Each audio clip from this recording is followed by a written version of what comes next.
All right, and we're in the next part. I think this will be the last one. Next up is MASH. MASH is a show from the 1970s. I don't know how we're gonna find it here. There's probably a lot of terms for MASH. Hang on. I'm just gonna Google MASH Rotten Tomatoes. There you go. So I don't know how to describe MASH like synopsis wise, so I'll just read it here. I don't think it's that long. I'm only in like season 2 right now of 11 seasons of the show, but there's a lot I want to say about it. Members of the 4077th Mobile Army Surgical Hospital care for the injured during the Korean War and use humor to escape from the horror and depression of the situation. Among the 4,077 people are Captains Benjamin Hawkeye Pierce and Trapper John McIntyre. Majors Margaret Hotlips Houlihan and Frank Burns, and Chaplain, maybe, or Corporal Walter Radar O'Reilly. Yeah, so they're just sort of the main characters of like a big cast. Like this is like a sitcom format comedy drama show, sometimes thriller. MASH is definitely a product of its time. Like, if this is, but I do like the messages in this show, and I feel like especially during the second season, the show is finally getting comfortable talking about what it wants to talk about, presenting it the way it wants to present itself. It's definitely, I think, like, I don't know what type of similar content came before or after this, but when I think of shows like this from the 70s, 80s, 90s, I think shows like, I can't think of a show like this that during around even the couple decades before or after that are similar to it, that bring up issues of like tolerance, of love, of compassion, and the format of the show like allows each episode to be very different from the last, bring up very interesting plots and concerns, or relevant sort of storylines. Like each episode is really its own kind of world, and I'm just impressed with this show, especially since deciding to like kind of lock in and sort of binge from time to time the episodes here. And I did look it up, and it's actually a pretty progressive show. It's about the Korean War, but it was filmed in the 80s, and the stuff it does bring up really brings up like consistently. It kind of like it talks about the futility and hopelessness and like the absurdity of war, but this show takes place in a war zone. Like it's specifically maybe like a mile or two away from like the enemy line, because these are doctors who are like taken and wounded, but somehow they found a way to make a comedy out of that and also talk about how bad war is. Like, it sounds pretty simple, because it is. Like with these old sitcoms, there isn't fancy CGI, there aren't complicated plots, or everything is pretty easy to follow. Recurring characters are the same, kind of repeated stuff, but I find this engaging, and a lot of it does depend on who you watch it with, I guess. Like with MASH, I'm watching it with someone who did enjoy it when he was younger, someone much older than me. Like this was sort of like his, like you would say, Big Bang Theory of his time, and I would kind of equate this show with Big Bang Theory a little bit, because MASH, even though it's a product of its time, and it was probably one of the like more open-minded products of its time, there is still a lot of like, I would mainly say sort of like misogyny and sexism in it, which is the only thing that makes me uncomfortable, about this show. But when it comes to like race and xenophobia, homophobia, this show like I mean, you'll have plots with characters who are kind of like ignorant, but the show does a good job of like not in your face to the audience, but like casually putting in the story of like how intolerance feeds division, and how being tolerant in the face of repeating myself, in the face of intolerance, helps, create like understandings between people. This is a very interesting, like, sort of like humane show. It's almost like if the UN decided to make a sitcom like about their doctors, or like Doctors Without Borders or something like that. And again, like, the characters in MASH, like the doctors in this show, they're not there by choice. Like, they were what do you call it, drafted to be doctors. Like, oh, you're surgeons, we need you in Korea. No one's here by choice. So there is that feeling like, oh, we don't want to be here with all the characters. So in some ways, that's why they do resort to, like, sort of like, I don't know, like petty, some would say immoral, sort of consistent behavior just for the sake of, like, staying busy or trying to stay sane. Well, they do bring up all the time how insane their situation is. They're doctors, they have families in the States, but they're stuck here, forced by their government to help in a war that makes no sense to them. So I recommend it, and that's all I'm going to say about it, because I think I'm going way too long about it. Oh man, next up, The Wailing. This is a movie I've heard about for years, from 2016. So first up, I'm going to talk about the film Malignant. It's a film from, I think, James Wan.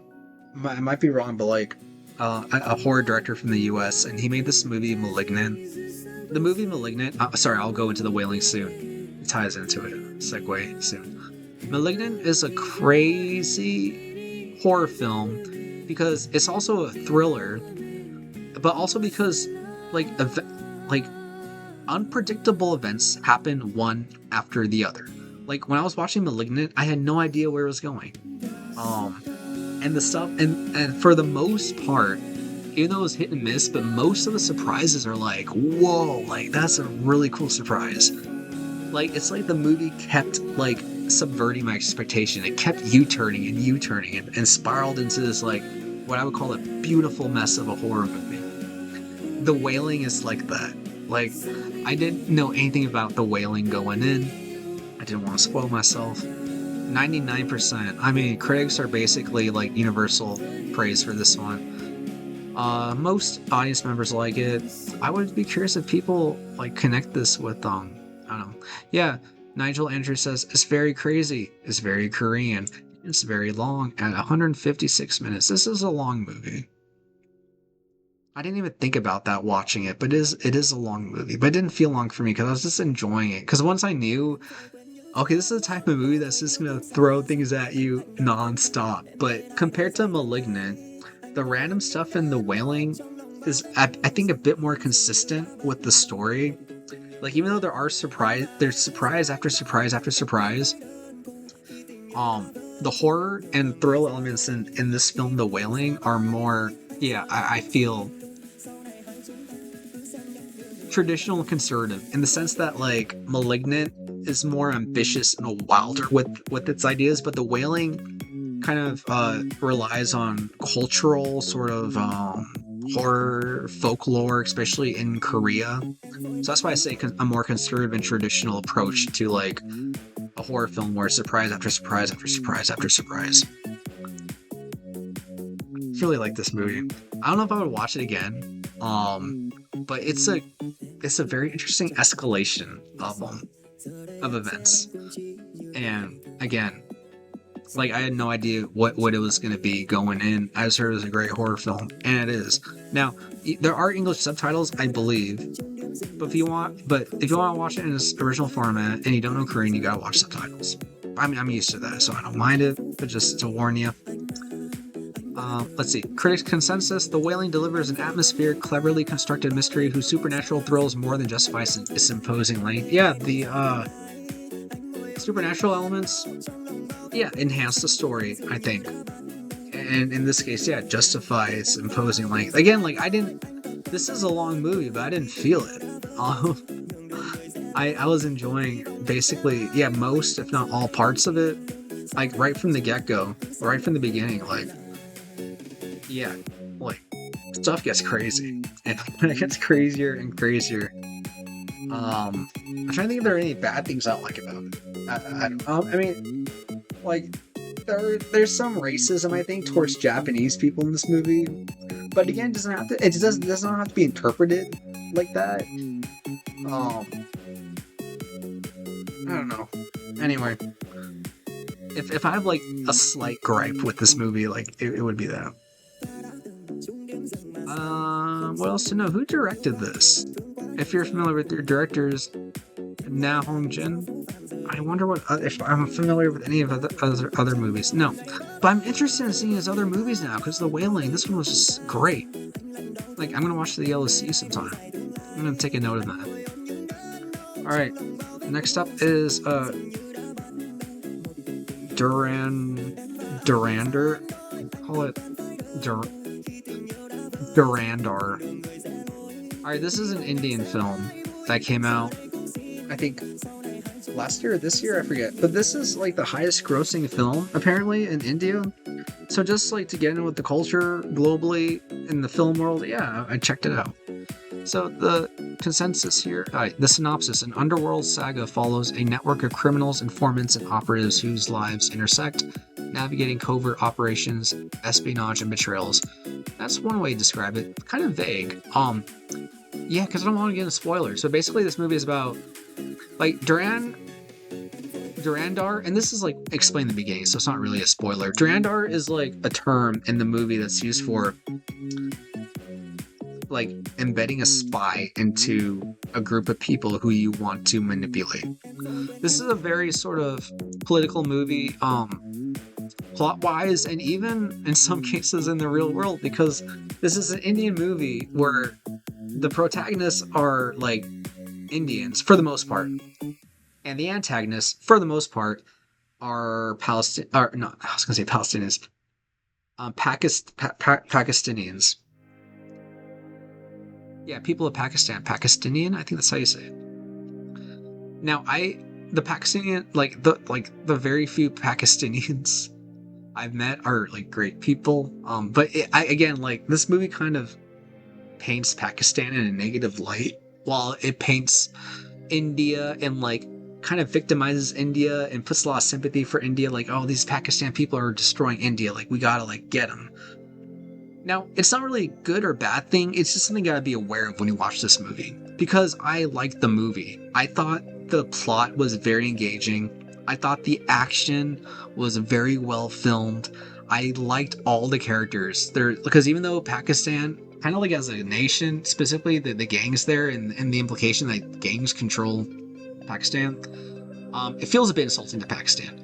But just for the story itself, I like the representation of the gang members. Like, they're in some ways like really good people who are just trying to do their best for themselves, for their community, and even the Indian government too.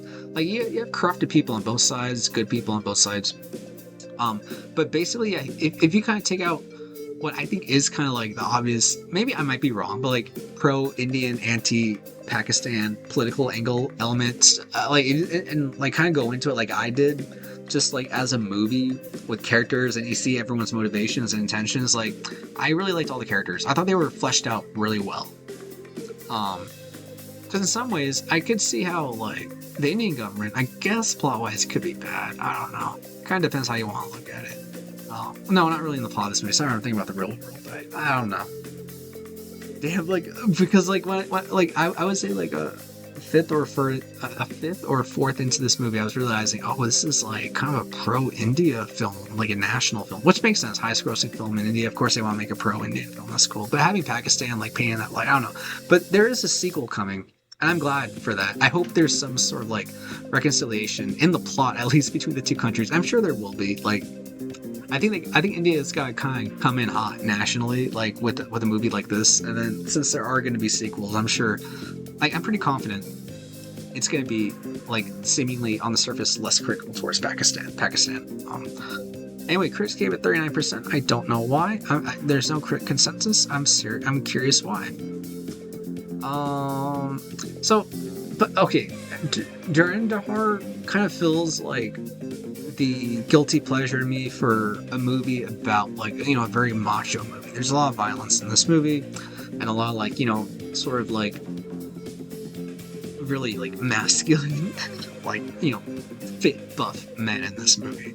Like men I would like, sometimes I wish I was. You know, these are strong men. who are confident, and like it'd be nice to be that. I am in my own way. Again, like it's kind of like John Wick movies. Like I'm not like I'm more into this type of movie than like John Wick. If I'm looking for that sort of like physically aggressive, like male centered kind of film, I guess. But and again, I don't really like the characters in this movie, Durandar. I want to say I'm just saying I like the way they're presented and the way they're humanized, and it makes them relatable. Because I mean, they're even our protagonist. There are decisions he makes that I just find appalling. But you know, here we are. Like RRR is another big Indian movie that was big nationally, internationally, and I like that movie. But I like this one again, just like for its own way. In some ways, better than RRR. The only gripe I have in this movie, like as a movie, is just there's one action scene that was filmed too much like a B movie. Like it was just way too cheesy. Some of the slow-mos were placed at weird times, and some of the like fighting looked too fake. But I want to say for the most part, the action in this movie,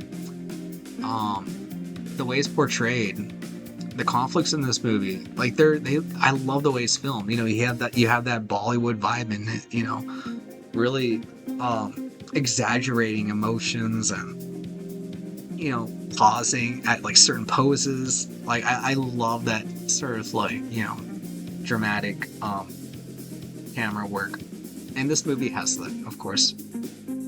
So in some ways, this is a perfect movie in terms of me again, like looking for that type of like movie with like that male central character who maybe doesn't really belong, but he wants to find purpose, but he has a lot of passion and joy for life. But you know, I don't know how to say it.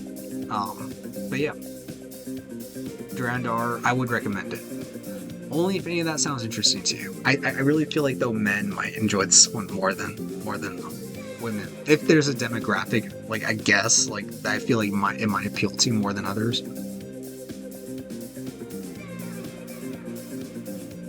All right, next up is The Singers. This one's easy. This is a short film, 20 minutes. Basically, these are people in a bar, a group of men who sing in a bar, and I think I like it because I do like singing. I've had a history with music, and I'm a man. Like this is like a bunch of old guys in a bar, and how, you know, it's kind of like low key, kind of boring. Everyone's kind of sad, and then some guy brings up singing, and then people start singing, and then they start being joyful. Like it's really that simple. This isn't a complicated. I mean, it's 20 minutes. This is a short, you know, something crazy. And the only 3 critic reviews gave it pretty high praise across the board. Yeah, I would say, yeah. Peter Hammond says, ultimately, The Singers lifts our spirits with hope for humanity and the common good in life. Yeah, that's pretty much all it is. If you have 20 minutes to spare, and let's say, like me, you have experience in like bar culture, you know, just drinking beers and in a quiet bar. Sometimes there are other people there, mainly people like me or you. Old men. It definitely has like an old timer feel to it, you know. And especially the music is definitely older than like music from today in 2026. Maybe for me it was like a very nostalgic short film. I really liked it. And if any of that sounds interesting, check it out. Okay, next up is Dora and wait, do we have time? Oh yeah, we're 18 minutes, we're good. Man, I did not expect to watch this one, but I did.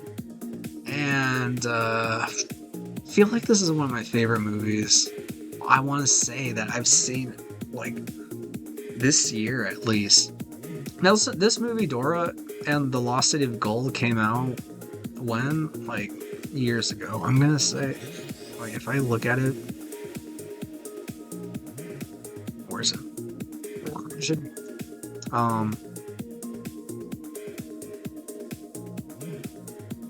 Wow. Oh, 2019. Oh my god. Alright. So it's PG. This movie is wild. It's wild in so many ways. Because Dora the Explorer, you know, it's like for toddlers and for children to learn Spanish. I think this movie accepts that the people who kind of know the show on some sort of intimate level have grown up. This is a Dora who's like in her adolescence and going through high school. So a lot of the humor is based around that. And also the humor is based around people knowing the show Dora the Explorer and what elements it has. And I think this movie does a good job of making fun of the absurd elements of the Dora show if it was made into a live action, but also respecting it and also expanding on it. I can't really see this movie having a sequel though. But I guess it could. I don't know if they did. But this movie really embraces the spirit of what Dora the Explorer is. Or I should say, like, the movie's version of it. Because again, this is a more grown-up Dora. Who still sometimes looks at the camera and says, "Can you say, like, como estás?" And she's like telling people, like, "Can you say this in Spanish?" I just love the way this movie plays with that. I guess because I'm just so used to thinking about the story, like the Dora the Explorer show, like just as that cartoon for kids. But like, wow, like this movie, like again, this is probably a big nostalgia type of movie for people like me. Similar to like there was another movie I was talking about that was like mainly just about kind of tapping into nostalgia, but not really. But I do want to emphasize this movie is for kids. Like this movie, Dora and the Lost City of Gold, is PG. Like it's for preteens and children. But I just think adults who have spent time watching Nickelodeon growing up and do have some sort of experience watching Dora and just watching, like having it like kind of like upgraded. It's live action. She is older. It is respecting the past. Like I'm trying to think of other movies that kind of do this. I can't, but I know there are. But basically, Dora and the Lost City of Gold also, it's just the message about finding belonging, finding your family, staying true to yourself. Like, that's such a refreshing thing, especially when I feel like we live in a world where I feel like a lot of people are trying to conform to, I don't even know what they're trying to conform to. Like, everyone's trying to conform to something that doesn't really need, that they don't really need to be conformed to. And, like, and this movie kind of, like, really, like, confronts that sort of conflict like head on. Like that's like the main message of this movie, and I really appreciate it for it. I guess like someone like me who feels like, you know, I'm still finding my place in my world, in this world. I related to Dora's struggle in this movie. Like it was real. It was real. And family stuff not as important as like staying true to yourself again. And there's just so much positivity and like optimism in this movie. I don't know if I'd watch it a second time because I feel like if I watch it a second time I'm gonna see like all the mistakes in it. Now it's not a perfect movie. It's just I'm just surprised how much I enjoyed it because I heard some stuff about it and I was like, okay, I gotta check it out. And like,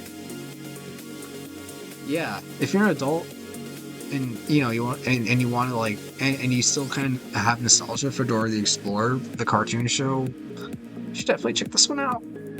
Again, it's for kids.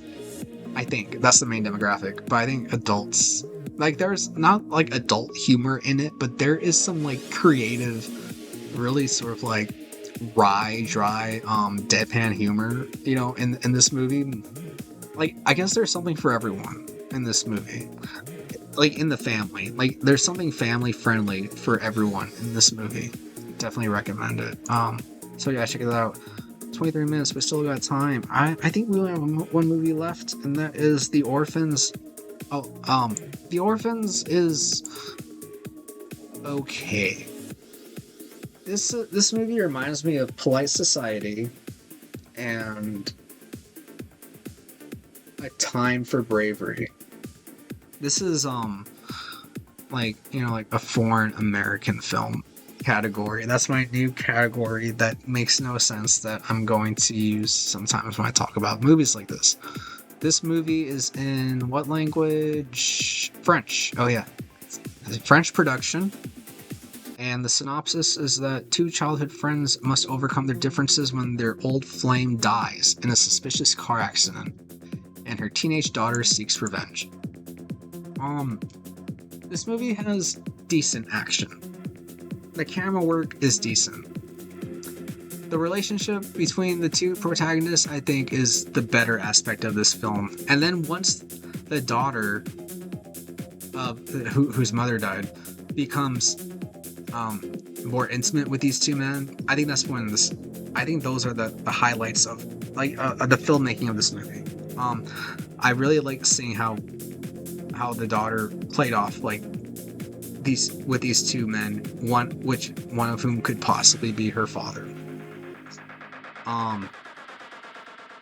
But all the other elements I would say are, when I say standard, not like the standard for action, but just like mainstream action. You know, like this movie doesn't really bring anything new. It's just interesting to have it like what looks like an American movie in terms of its format and the way plots go in American movies, but like in a French production, and like a new relationship sort of dynamics I haven't seen. Like, yeah, two guys whose old flame dies under mysterious circumstances, and the daughter of that woman wants to figure out answers and approaches these two.